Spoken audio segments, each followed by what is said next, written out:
Olá, o programa Espaço Livre de hoje é com o coletivo Consciência Coletiva. Nós vamos conversar com o Alexandre Reis, o Maurício Otti e o Jorge Luiz Stocker Júnior. Olá, meninos, bem-vindos. Bom dia. Queria saber, qual foi a ideia de vocês? O coletivo surgiu em 2013 de criar esse grupo que tem trabalhado pela cultura aqui em Novo Hamburgo.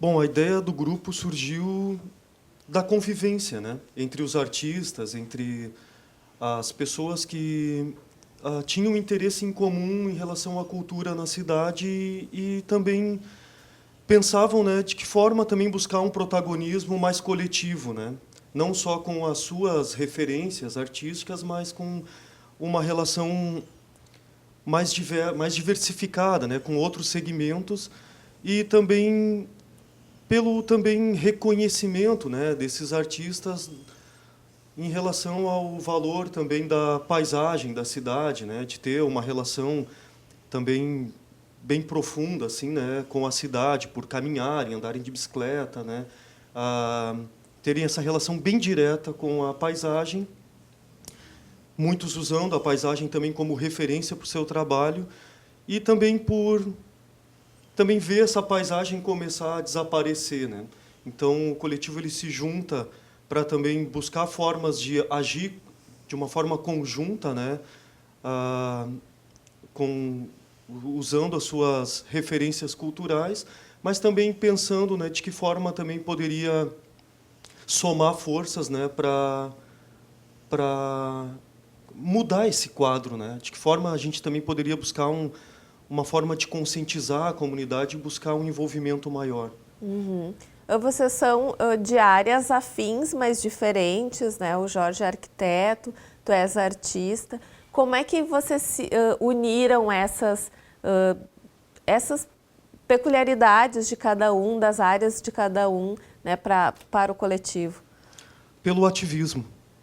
Porque, na verdade, todos são artistas, O Jorge é arquiteto, fotógrafo, desenho, o Maurício é jornalista, fotógrafo, também é historiador, de alguma forma. Também todos temos uma relação com a história, com a memória, e busca fortalecer esse vínculo com a cidade.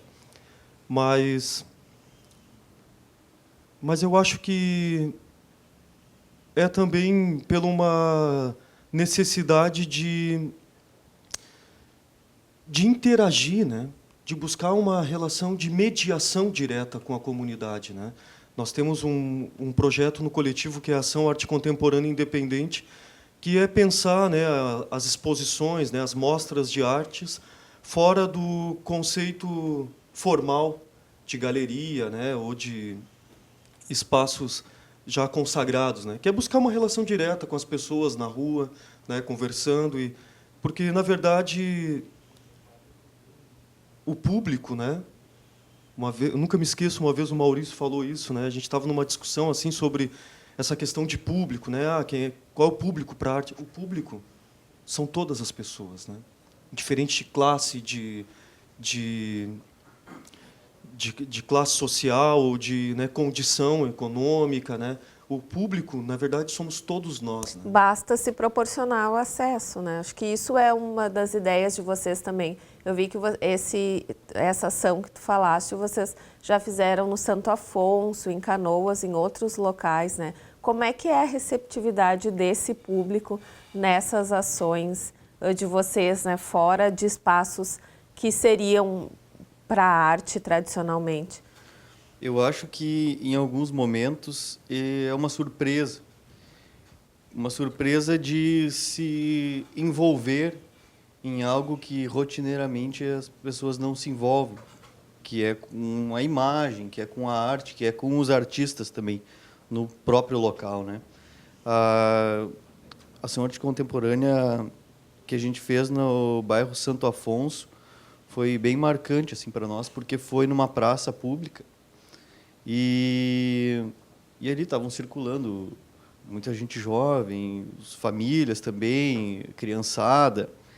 E, de repente, aquela praça que eles usam nos finais de semana, no dia a dia, estava cheia de telas de pintura, de fotografias, de poemas. E elas realmente, todas as pessoas realmente pararam para olhar. e para, de alguma maneira, conseguir interpretar aquela imagem ou aquelas as palavras ali. A mesma coisa acontece também com a ação arte contemporânea que a gente faz no Mercado de Pulgas, que é na entrada do Centro Histórico de Hamburgo Velho, que se cria ali uma cena que era inusitada para o Centro Histórico, que é um aglomerado de pessoas convivendo, conversando. O Mercado de Pulga ele tem uma energia própria, assim. Quando tu passa pela frente e tu entra nele, tu nota que a relação de troca entre as pessoas é intensa ali dentro. De conversa, enfim, de experiências, de muitas coisas.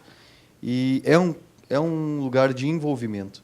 E então, tem a questão de se ocupar o espaço público também, né? De se ocupar a rua, que há muito não vinha sendo ocupada, né? Sim. Uma coisa que até eu gostaria de falar também, tem relação com o que o Alexandre estava falando antes, na tua pergunta sobre a criação do coletivo, é que quando nós nos juntamos, nós já nos conhecíamos já de muitos anos, mas quando nós nos juntamos para criar o coletivo, a gente decidiu não se fechar em um coletivo, mas abrir um coletivo.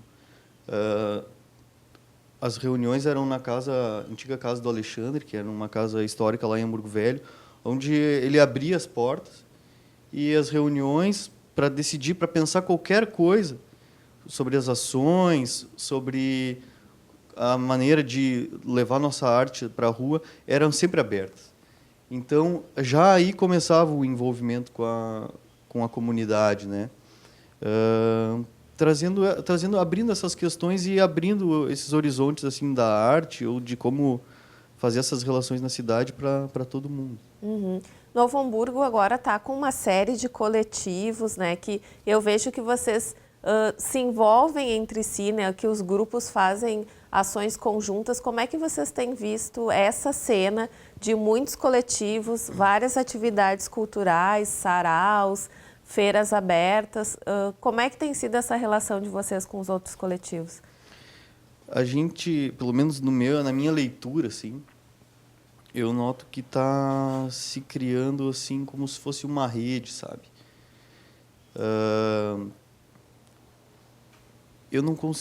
Quando a gente começou a fazer o Mercado de Pulga, tinha poucos eventos assim. Os coletivos naquela época, há alguns anos atrás, uns 3, 4 anos atrás, os coletivos parece que não conseguiam se fortalecer tanto.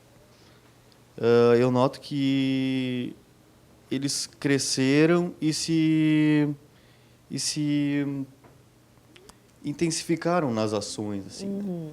Nós escolhemos uma maneira de agir, por exemplo, com as ações referentes ao patrimônio histórico, com o Mercado de Pulga. O Manifesto Poesia também criou um evento onde envolve a comunidade, né? Assim como também o coletivo Poveira começou a fazer, um coletivo do DA das Artes da Fevale, fazer na praça do lado da Fevale.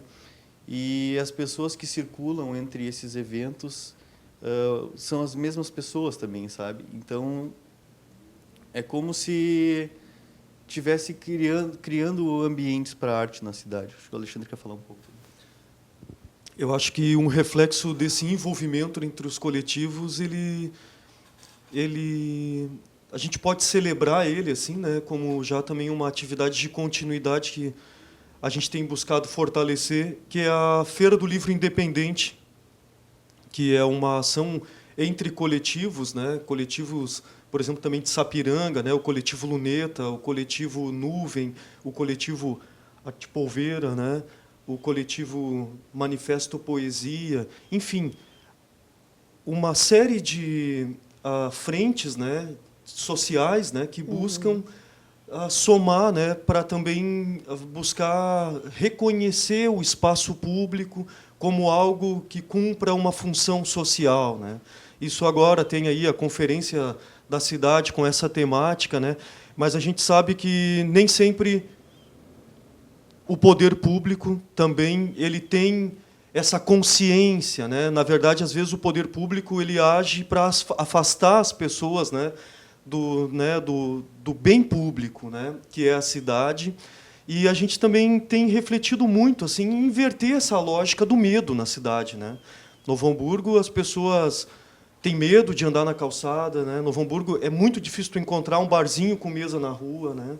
Novo Hamburgo tem um estigma, né, que tem que ser superado, né? E a gente tem um momento tão positivo na cidade com a chegada do trem, que trouxe tantas pessoas diferentes, né?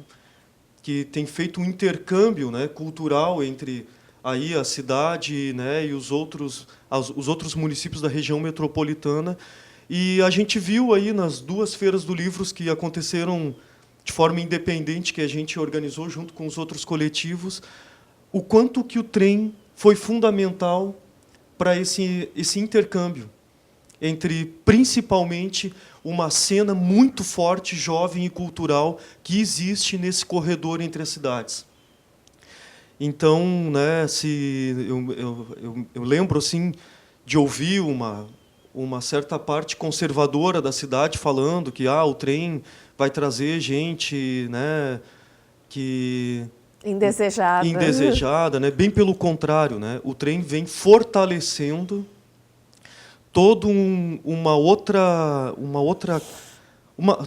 ampliando, né? Todo um leque de possibilidades aí, né? Tanto para a gente acessar a cultura que está fora daqui, quanto para as pessoas poderem ter o acesso para o que também está se produzindo aqui. E a Feira do Livro, vou deixar tu falar primeiro, depois eu pergunto sobre a feira. Eu só queria acrescentar uma questão dentro desse assunto que a gente está conversando. Eu acho que esse momento de fortalecimento da atuação dos coletivos, ele é algo que está acontecendo não só aqui, né? É um processo que está ressignificando a questão cultural das cidades, porque normalmente a gente tinha uma cultura muito voltada a ações públicas, né? A própria Feira do Livro institucionalizada, que a prefeitura faz, o espaço de arte que a prefeitura tem, e, de certa forma, a gente está vendo os grupos e os artistas tentando uma autonomia também para conseguir fazer a sua narrativa sobre a realidade, apresentar a sua visão de mundo, a sua visão de cidade, ocupando espaços da cidade. Então, da mesma forma que a gente procura valorizar ali o centro histórico com o mercado de pulga, esse grupo de coletivos que a gente organiza junto à Feira do Livro Independente, a gente ocupou o calçadão no centro da cidade, e muito interessante, assim, num ano em que se divulgou, o poder público divulgava que era melhor fazer na FENAC por causa da segurança, porque lá as pessoas vão estacionar e vão estar seguras lá dentro da FENAC, e a gente buscou trazer esse contraponto, né? A própria cena cultural, as pessoas que têm publicações independentes, os artistas se juntaram, fizeram sem custo nenhum, apenas com apoio mútuo, um evento que teve um público muito maior do que a Feira do Livro, que ficou praticamente esquizofrênica na FENAC, né? Ficou sozinha lá, separada. E o que traz segurança para a cidade são pessoas, né? São os eventos acontecendo, é a ocupação do centro que faz ele ser um lugar seguro.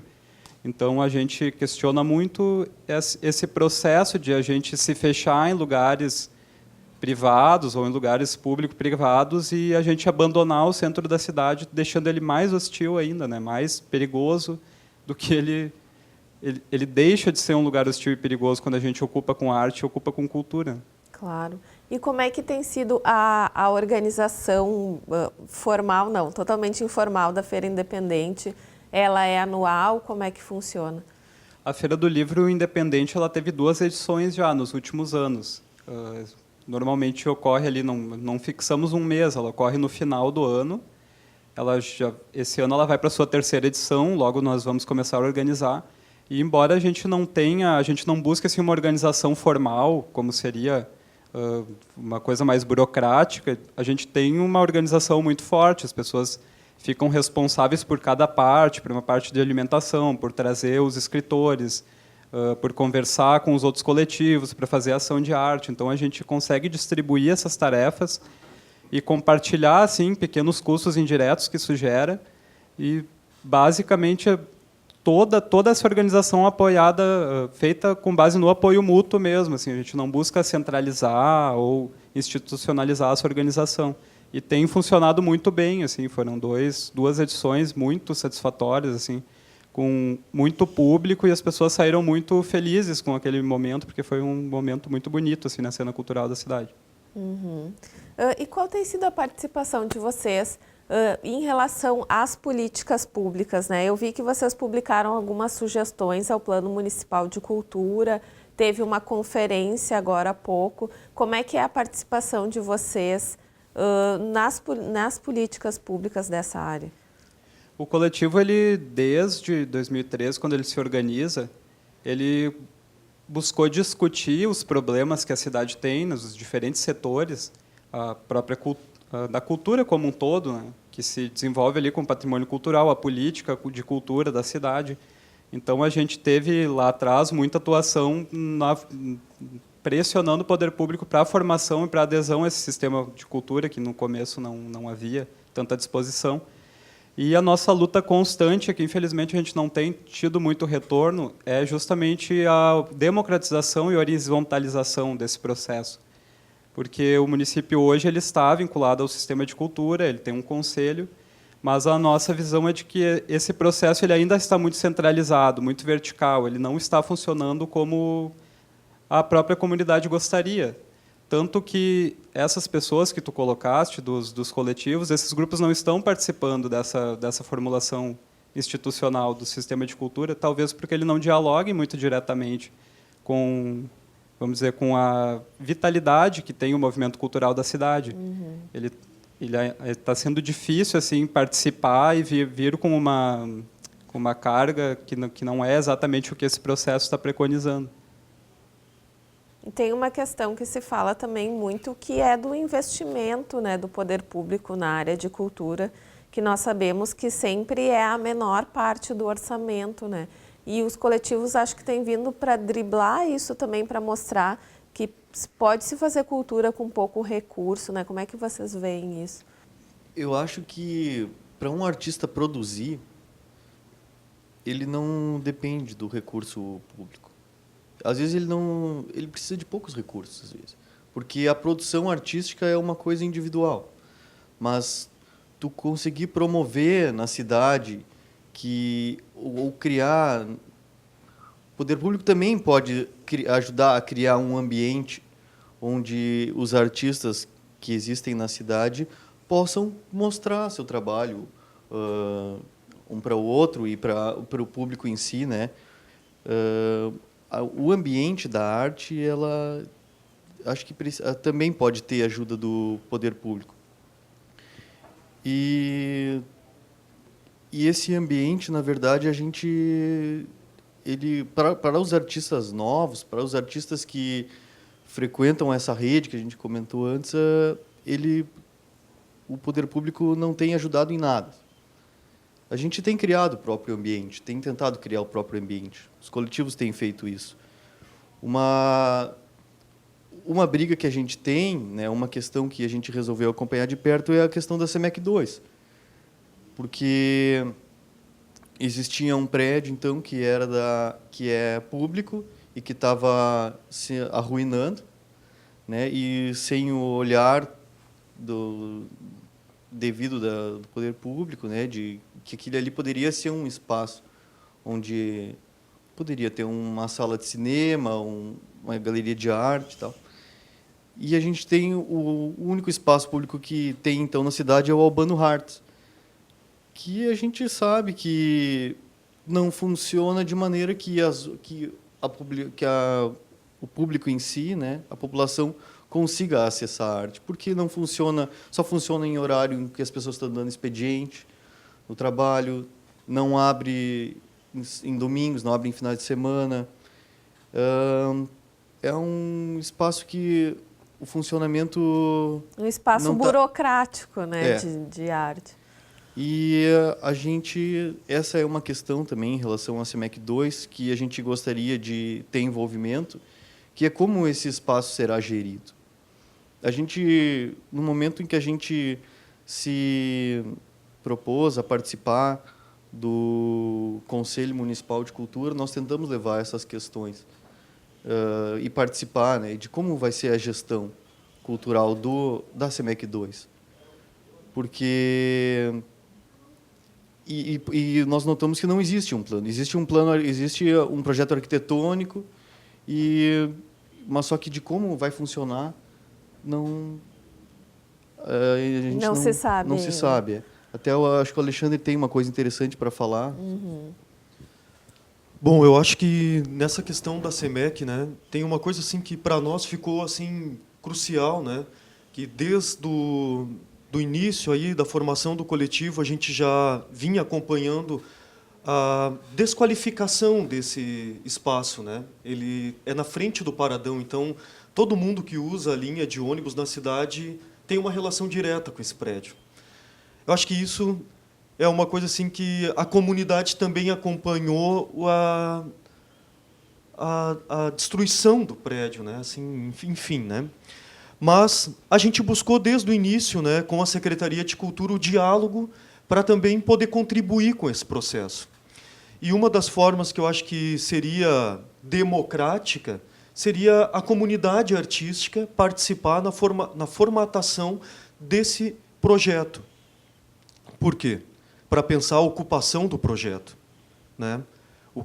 Quais são as necessidades da classe para um espaço cultural, né? É sala de exposição, é cinema, é reserva técnica, é um memorial, é uma sala multiuso, é um espaço de oficina. Por que não ateliês coletivos compartilhados para um fomento para jovens artistas ou artistas, né, que não têm um espaço para trabalho? Então, assim, tudo isso, infelizmente, foi ignorado pela Secretaria de Cultura no momento que nós tivemos diversas reuniões levantando essas questões, né? O projeto ficou sempre na gaveta, nós não tivemos acesso a esse projeto. E hoje a gente vê, né, um momento diferente, né? Acho que a gente tem que também reconhecer o lado positivo do projeto ter avançado e a casa, então, né, diferente do que aconteceu no Lar da Menina, que também é um espaço público, que também teria uma destinação para a arte, está lá virou um ninho de capivara, né, por conta de uma possível fraude da licitação. Aqui, na SEMEC 2, o positivo é que a empresa, essa que vai fazer a requalificação do espaço, é uma empresa muito séria, talvez a melhor empresa de restauração do Estado, isso vem a somar como positivo, mas a gente acompanhando ali esse processo ali de demonstração do que vai ser a casa, a gente, por exemplo, não viu um espaço de reserva técnica. A gente hoje na cidade tem a Fundação Sheffield, a Casa Schmidt, o Albano Hartz, a Secult, e a gente não tem reserva técnicas nesses espaços para abrigar esses acervos que existem na cidade, né? O município tem um acervo de obras de artes, por exemplo, no Albano Hartz, que cada artista que expôs ali doou uma obra. Aonde estão essas obras? Estão numa salinha lá amontoada no Albano Hartz. Então, a gente tinha a possibilidade de, na SEMEC 2, ali, na Casa das Artes, ter como uma evolução, né, organizar esses acervos, né, para que também eles também são um patrimônio da cidade, né? Claro. E as obras de arte têm que ser acondicionadas de uma maneira adequada, né? Acho que isso é o mais importante. Com certeza, né? Então até é uma questão assim de respeito com todos esses artistas que doaram os seus trabalhos, né? E a gente também espera alguma solução para esse problema, né? A gente no coletivo a gente tem um artista que é o Fabiano Mendes, que foi conselheiro do Conselho Municipal de Cultura, e ele levou a todas essas demandas, né? E essas demandas estão até hoje na nuvem, né? Então a gente espera que essa nuvem também, né, ela evolua. E em relação à questão, eu acho que também da SEMEC, que já que esse processo não foi tão democrático como poderia ser, o que a gente espera é que a gestão desse espaço possa ser compartilhada com a comunidade, né, com a classe artística aí, para que também a gente, né, invirta essa ordem, né, que está sempre vindo, que o poder público, né, tem essa indiferente de partido também, né, que a gente viu isso, né, que isso não é uma condição da esquerda ou da direita, né, da direita ou da esquerda, não. Eles têm o mesmo procedimento, talvez seja uma herança geracional, né, desses nossos gestores aí, mas que inverter essa lógica, né, de cima para baixo, para tornar o processo mais horizontal, né? Uhum. E eu vou perguntar especialmente para o Jorge, mas vocês podem falar também, tu que és arquiteto, como é que tu vê a situação do patrimônio histórico de Novo Hamburgo, né? Dessas muitas casas que estão abandonadas, que precisam ser revitalizadas, como é que tu vês isso? Novo Hamburgo tem um diferencial, que eu diria a nível nacional, é de ter uma trajetória muito rica de participação social nos processos de preservação. Então, aqui a gente teve, desde a década de 70, grupos se envolvendo com a preservação do patrimônio cultural, e nós temos prazer em ser um dos grupos que continuaram, ou que, vamos dizer, pegaram essa pauta para trabalhar nos dias atuais, mas, infelizmente, Novo Hamburgo, institucionalmente, ainda está preso a um conceito de patrimônio cultural do passado, porque o patrimônio cultural, já reconhecido na Constituição de 88, ele é pensado com a comunidade, né? No artigo da Constituição que fala de patrimônio, ele coloca: o poder público, com a ajuda da comunidade, promoverá e protegerá o patrimônio cultural. Então, a participação da comunidade, ela é um pilar do patrimônio, porque o patrimônio cultural, ele não é nada mais, nada menos do que significados sociais, né? São edificações, no caso do patrimônio edificado, que têm sentidos, têm valores para aquela sociedade. E talvez não no momento para toda a sociedade, mas existe um processo que pode ser feito para reconectar toda essa sociedade, essa comunidade hamburguense com o seu patrimônio, que ele é muito rico. Novo Hamburgo, apesar de tudo, apesar de, historicamente, não ter uma boa legislação de preservação, de, historicamente, não ter uma identificação do patrimônio cultural de todo o município, ele tem ainda um patrimônio que resiste, que sobrevive, que é riquíssimo em todos os bairros. Então, a gente teve, por exemplo, ano passado, de positivo, um reconhecimento nacional do sítio histórico de Hamburgo Velho, que é uma grande evolução, é uma legislação que vem, então, de cima, né, que é federal, que passa a incidir sobre o centro histórico.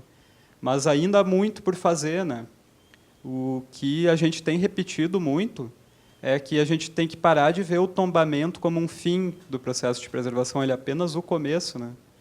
O tombamento, o inventário, como existe no restante da cidade, alguns bairros ainda não têm, ele é um processo de identificação do patrimônio cultural. Ele identifica e protege, né? Dá um respaldo para essa legislação. E o próprio Hamburgo Velho, que hoje tem todo esse reconhecimento formal, ao contrário de muito do patrimônio da cidade, que ainda não é formal, né? Ele existe, ele tem valor cultural, mas ainda não tem reconhecimento.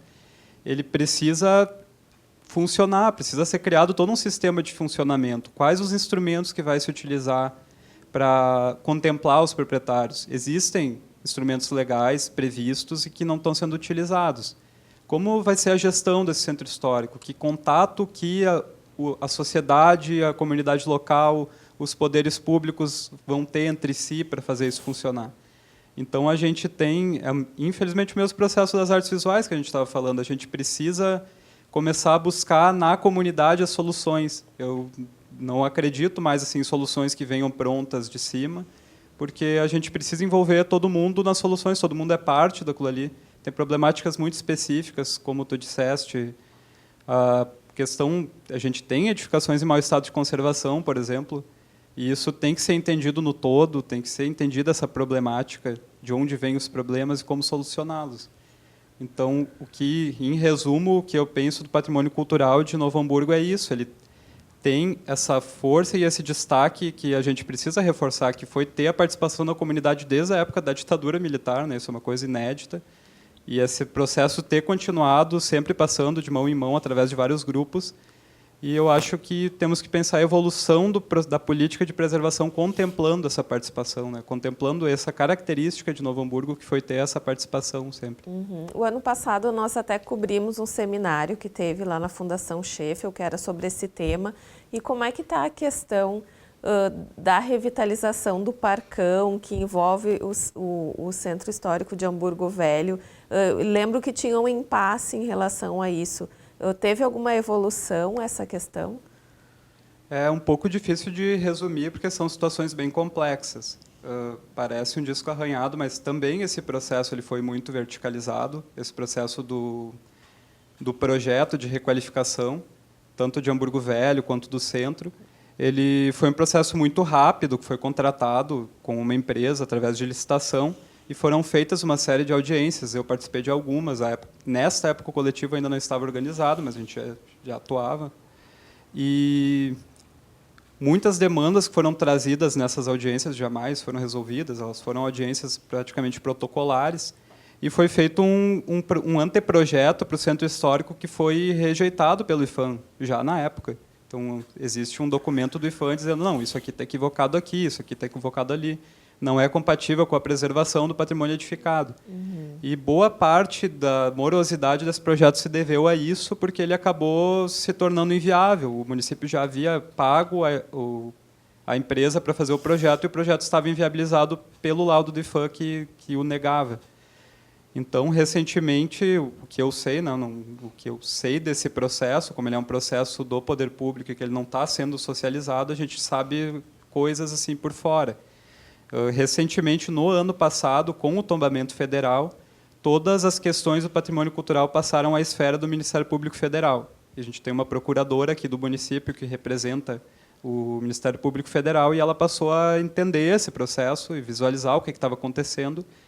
E eu sei que foi convocada essa empresa para refazer os projetos dentro das normas do IPHAN. Então, isso eu sei que está em andamento ou já foi entregue, não tenho conhecimento. Mas essa empresa foi buscada, o IPHAN foi buscado, deu as diretrizes, e essa empresa, já dentro do contrato que foi assinado lá atrás, teve que refazer esses projetos para contemplar as normas de preservação. Então, essa etapa do projeto poderia ter funcionado muito mais rápido se tivesse um processo participativo, porque a comunidade já está lá vendo o que estava errado, né? E, infelizmente, não teve, mas a gente acredita que agora seja possível, talvez, que ele tenha uma continuidade através dessa intervenção do Ministério Público. Tá certo, essa questão do patrimônio, o patrimônio histórico é bem complexa, né? Poderíamos fazer um programa só sobre isso, quem sabe no futuro, acho que é uma boa.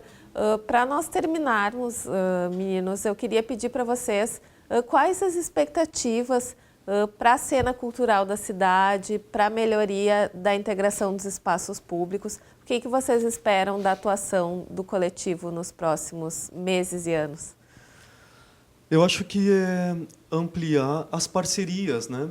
E também buscar uma relação cada vez mais direta com a comunidade também, né? E eu acho que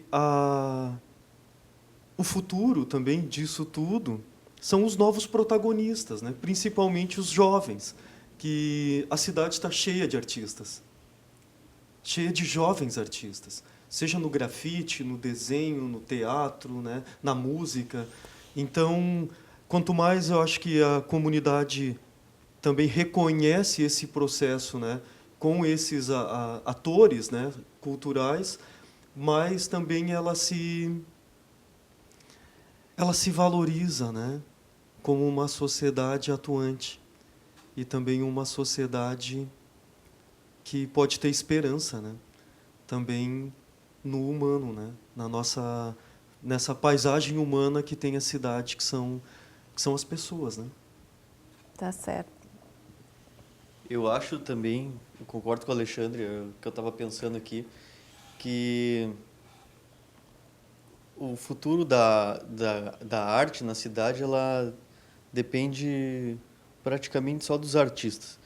E uma coisa que eu fico muito feliz de ver, que a gente está conseguindo proporcionar, não só nós, né? Todos os coletivos que estão fazendo essas ações, mas a gente percebe isso na Ação Arte Contemporânea Independente, os novos artistas que estão surgindo, que estão tendo coragem de colocar as imagens que produzem ou as palavras que escrevem para o público ver, né? E estão presentes ali. E a arte, ela depende de pesquisa própria. Todo artista tem a sua pesquisa. E a gente encorajar as pessoas, os novos artistas a entrarem na sua pesquisa, isso é uma coisa que não tem preço, assim. E a gente vê gente nova se encorajando, indo expor na Ação Arte Contemporânea Independente. Então, eu acho que tem muita gente que vai surgir ainda na cidade. E esse é o momento em que as pessoas estão aparecendo, os novos artistas estão aparecendo. Eu acho que, bem resumidamente, o futuro ele já está começando, ele está acontecendo. É as pessoas e os artistas e as pessoas envolvidas com a cena cultural não aceitando mais ser objeto de políticas e protagonizando, fazendo na ação direta suas ações, a sua versão, o seu trabalho, dialogando diretamente com a comunidade e construindo essa cena cultural de forma autônoma. Eu acho que eu vejo o futuro é esse. Tá certo, agradeço muito a participação de vocês.